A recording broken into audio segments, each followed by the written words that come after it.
So you were there, you were working on this criminal court, you were helping prosecute some of these war criminals or accused war criminals? I was actually working in chambers, so I was working for a panel of judges that was hearing a couple of cases. You were helping them read briefings or whatever? Yeah, exactly. So, for example, so while I was there, these cases went on for years, and I was only there for, I think, 3 months. And as in any trial, there's all sorts of disputes within the main trial that come up. So disputes about whether a witness can be called or this testimony can be included or whatever. Yeah. These documents can be exactly okay. Or maybe it's something as banal as like how long can the cross-examination of this witness last or something like that. So there were constantly these disputes that would bubble up, and part of my job was to suggest resolutions to them, to the judges, and then, write up their decisions or draft for them. It was fascinating. So were they Rwandan? They said they were not Rwandan judges. These were appointed by the UN. Yes, international people from all over the world. Precisely.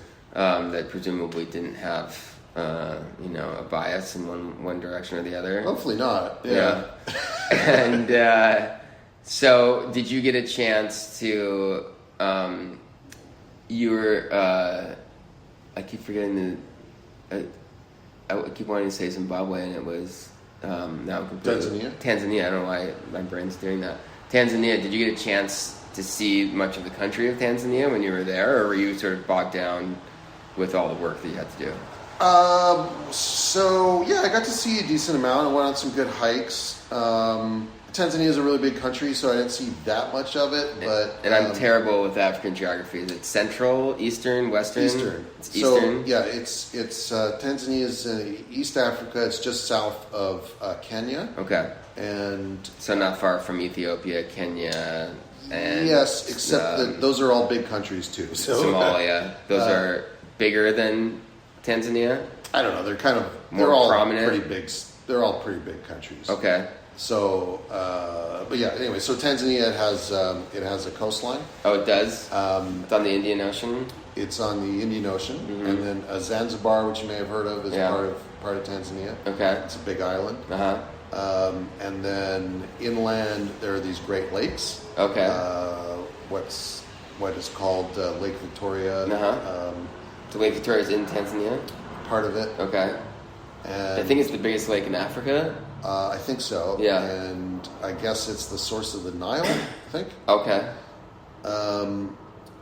And then there are mountains too. So Mount Kilimanjaro, which is the highest mountain in Africa, is in Tanzania, not far from where I lived in Arusha. In fact, you could see it on a clear day. Oh, really? Which is really cool. So they have quite some notable landmarks. Yeah. They must get some tourism for those landmarks. Tons of tourism.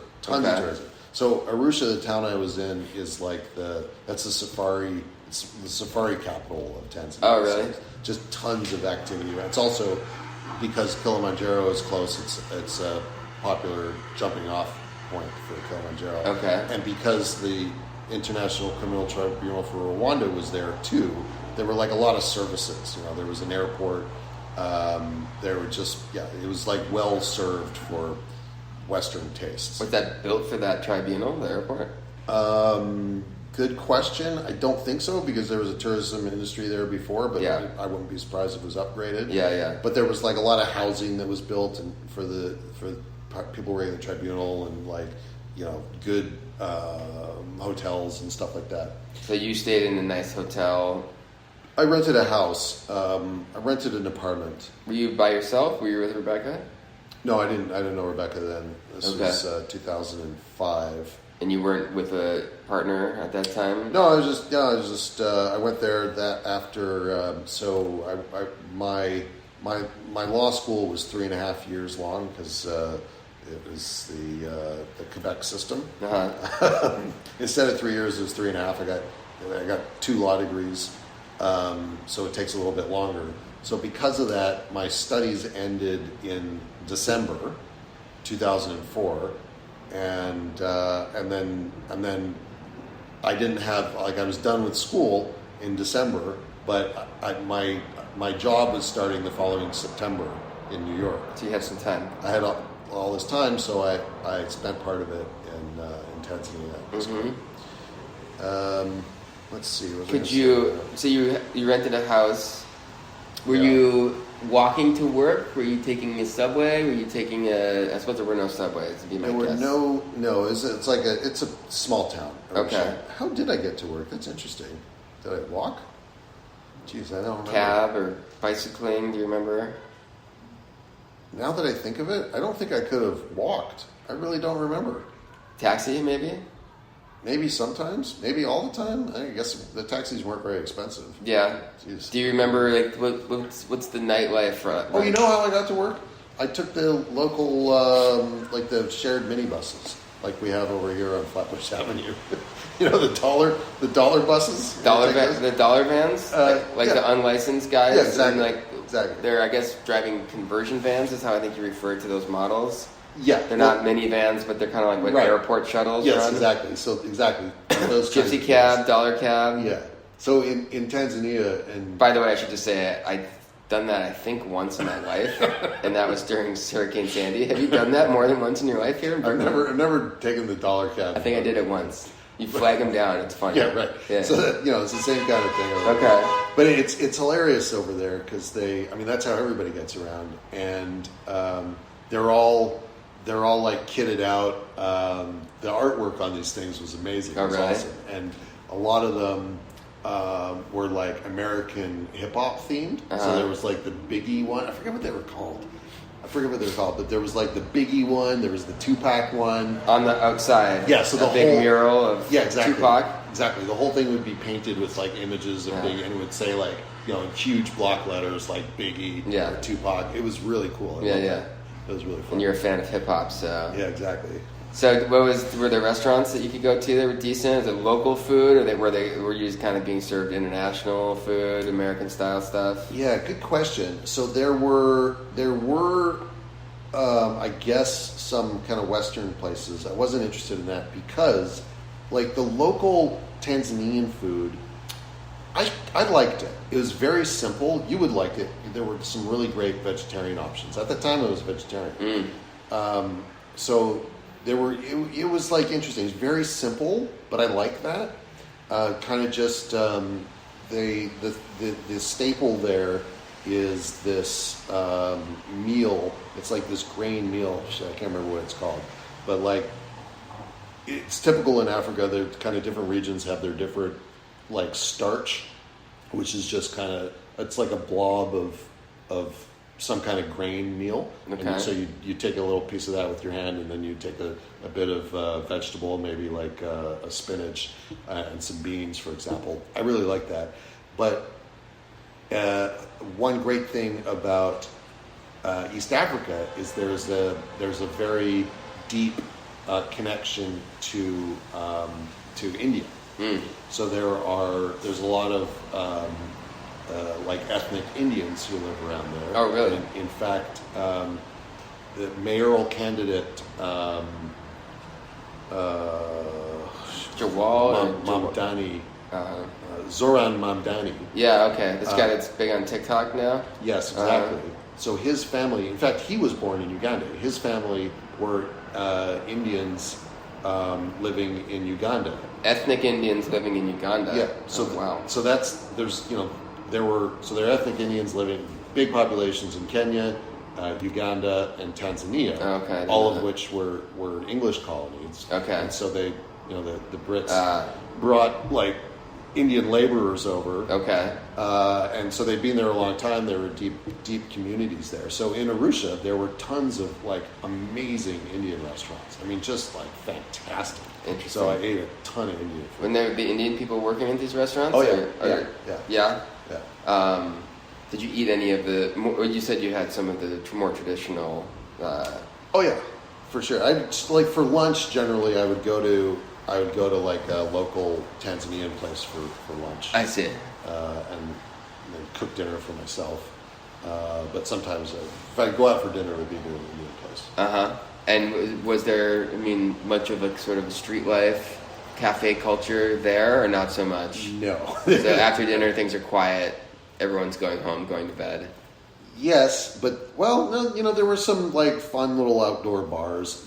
So because of the tribunal, there were a lot of Westerners in town. Okay. And interestingly, Quebec was overrepresented. So that's where I'm from. There were tons of Quebecers there. They were the Rwandans who were being tried. They really liked to hire Quebecers to defend them, because Quebecers spoke French, as these Rwandans did, because Rwanda was a Belgian colony for a long time. Okay. And these Quebec criminal defense lawyers, they were French speakers who understood both the civil law tradition, which is the system of law stemming from the Napoleonic Code, so which is found in Europe and in the rest of the world that was like colonized by France.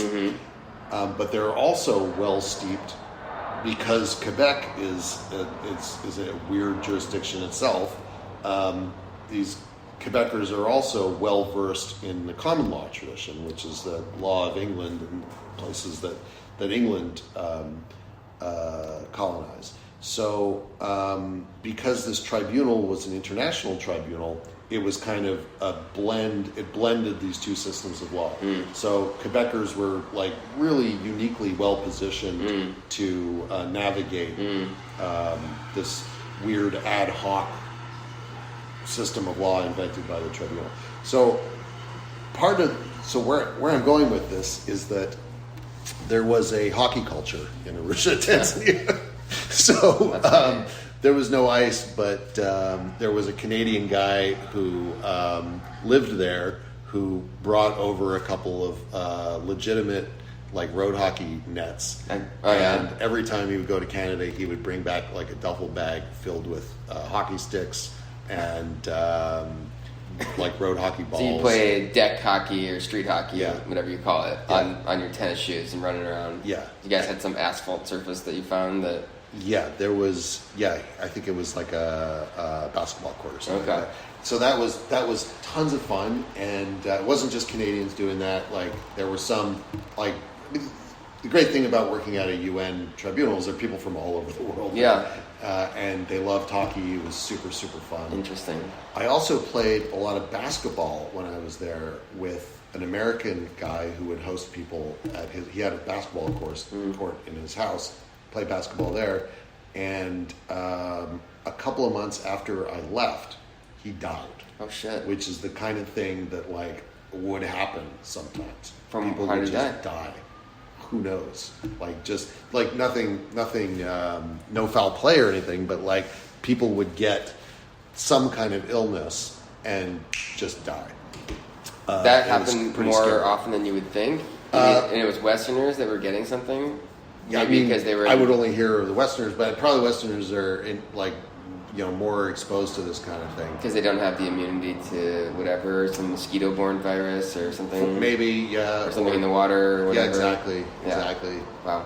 People were terrified of getting the amoeba, quote unquote, the amoeba. You mean your criminal tribunal? Yeah, exactly. Cohort there. Right. The talk, the gossip around the tribunal was like, oh, did you hear? So I think so and so has the amoeba, and then everybody would get terrified because like I never met. I didn't know I still don't know what the amoeba meant, but and the organization didn't have whatever clinicians to help you. They just write you a prescription for an antibiotic or something. I never got the amoeba. Yeah, I was hyper careful about what I ate. Washing your hands. Oh, about what you ate. Yeah, like I would never.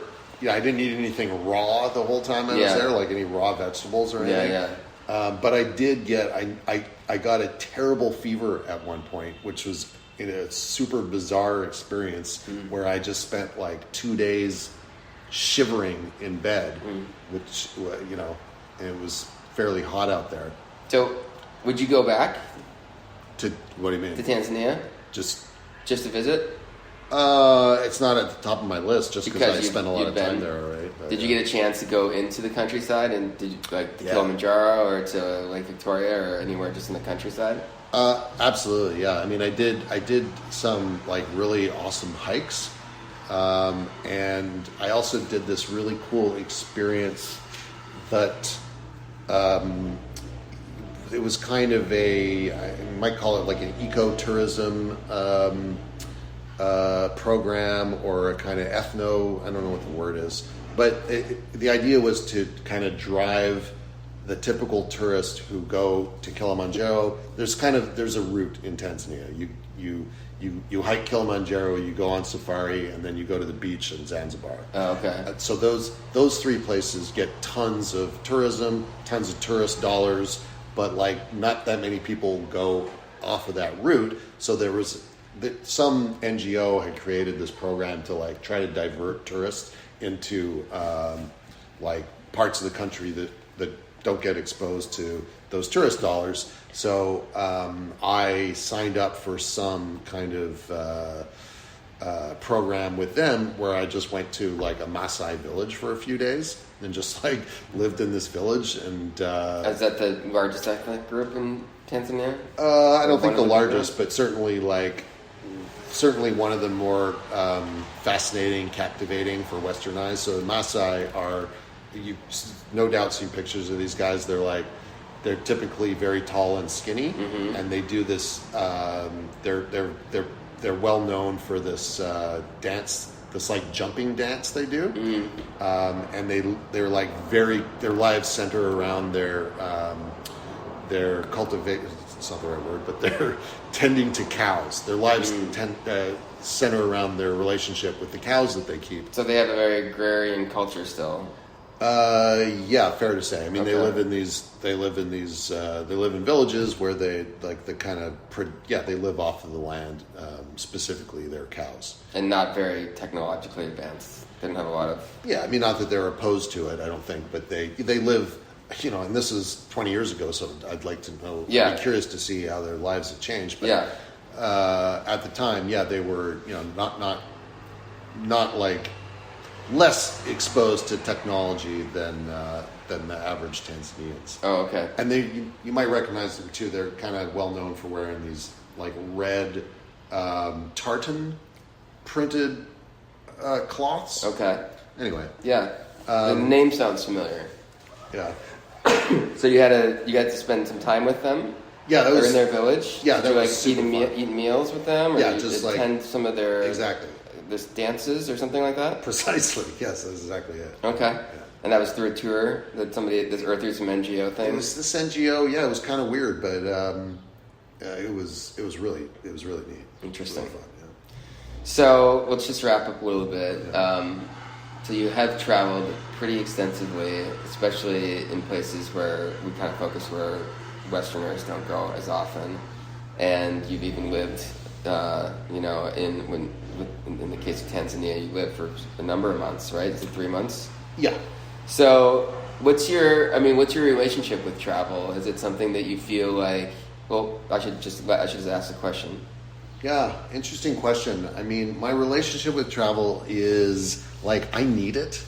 I feel for me, traveling is like it's not only just an important part of life. For me, I feel it's like kind of one of the fundamental reasons to be alive is to explore the world that we live in and to not limit ourselves to the immediate environment that we grew up in.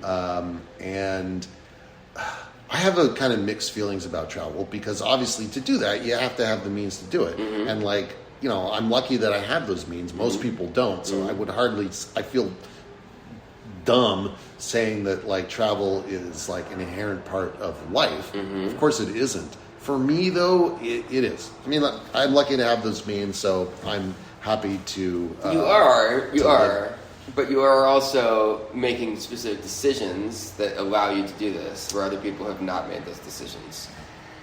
You've prioritized it in ways. true. But I mean, I also, I'm lucky I was born in a middle-class family, Yeah. and I have all of the advantages and privileges that I do, and I use those advantages and privileges largely to go travel. Yeah.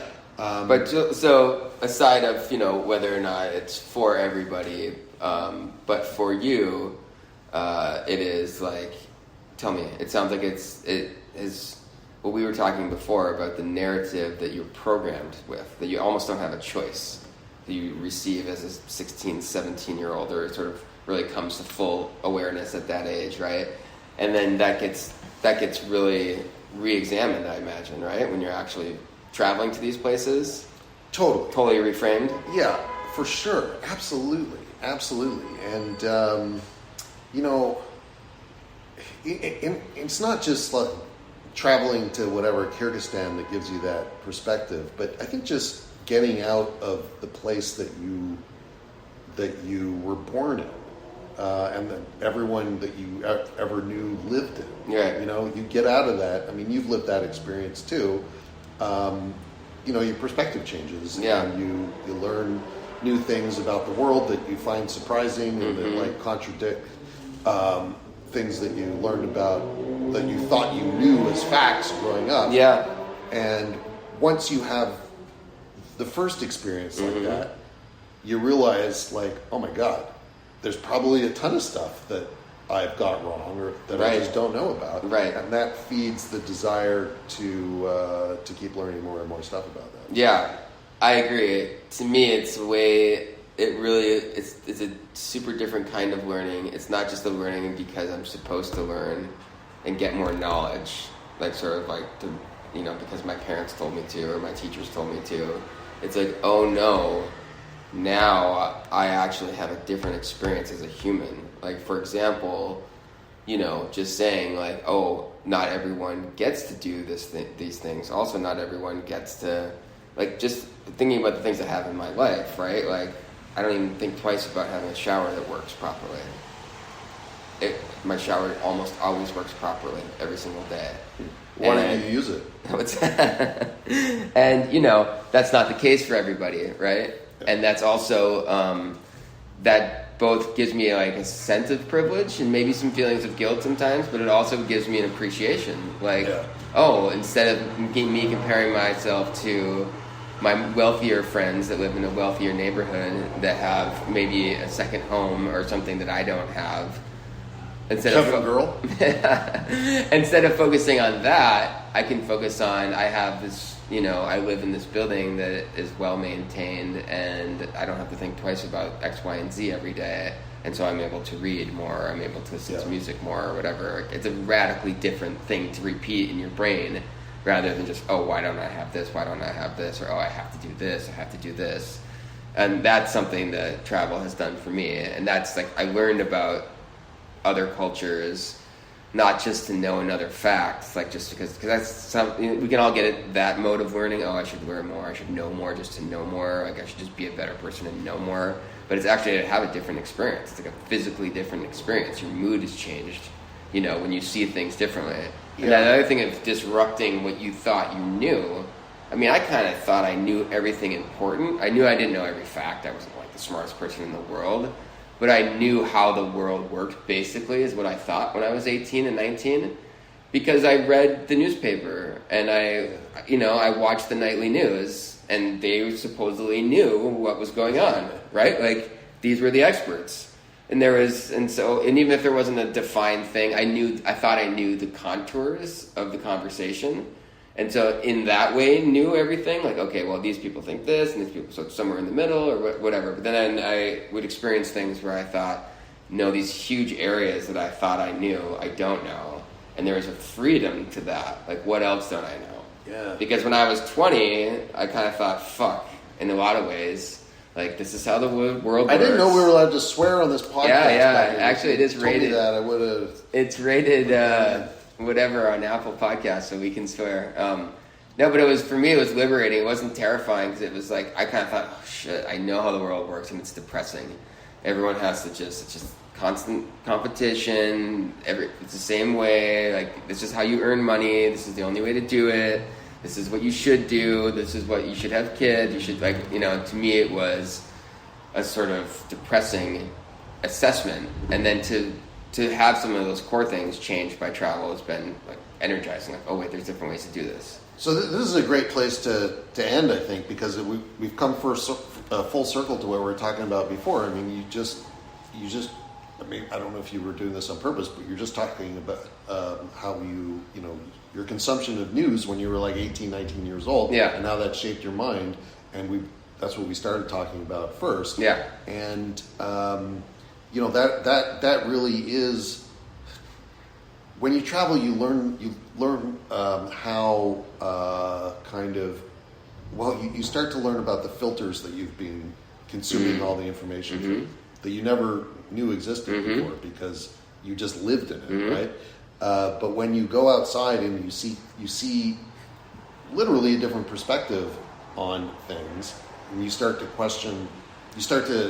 recognize those filters, and question, like, why is it that those filters exist? Yeah. I mean, that completely changes your mindset, and like, how amazing would it be if, like, every American could take a little short trip to Iran? Yeah. For a great example.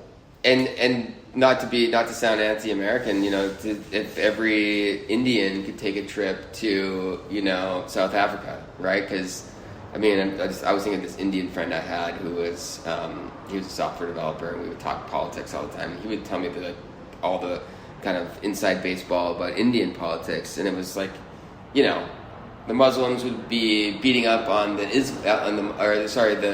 Hindus would be beating up on the Muslims, and it was like, oh my God, that's so peaceful. It's, like the American thing would be like, oh, some right-wing American would be beating up on some minority or whatever. There, like the majority was Hindu, and the Hindu to an American perspective is like, oh, this peace-loving, we have this romantic notion of Eastern, religions. So to hear those stories is like, oh, that's such a radical shift, right? Like, if anybody could travel, and I'm sure that's what they're obsessed with, right? Those narratives about Hindu versus Muslim, if you're just plugged into Indian politics. So you get that, it's not just Americans, it's anybody. When you're in a majority and you're in a kind of a closed system, even though we have the internet, people still pay attention to their national news or their local news or whatever. Yeah. And the narratives that get built up, like you said, the filters that get built in that you don't even know are there. Totally. And then to see that they're there, then you'd be like, oh, like you need some basic understanding in order to have a story. In order to tell a story, you have to have these kind of basic filters. And that's fine, but when you realize they're there and that they can change, then it just gives you you see the possibilities for a much different way of looking at things. Totally. Of course, you can get there too through reading, which is a lot cheaper. Yeah. But then you miss out on the whole food experience. Yeah, and you're a very cerebral person, and I think you have such a robust mind that you maybe can get more out of reading than other people. I think I'm more cerebral than your average person, but I'm not to the degree that you are. And for me, there is something about like travel that is even more, if you're not as cerebral, that it can, be another way that you can change your perspective.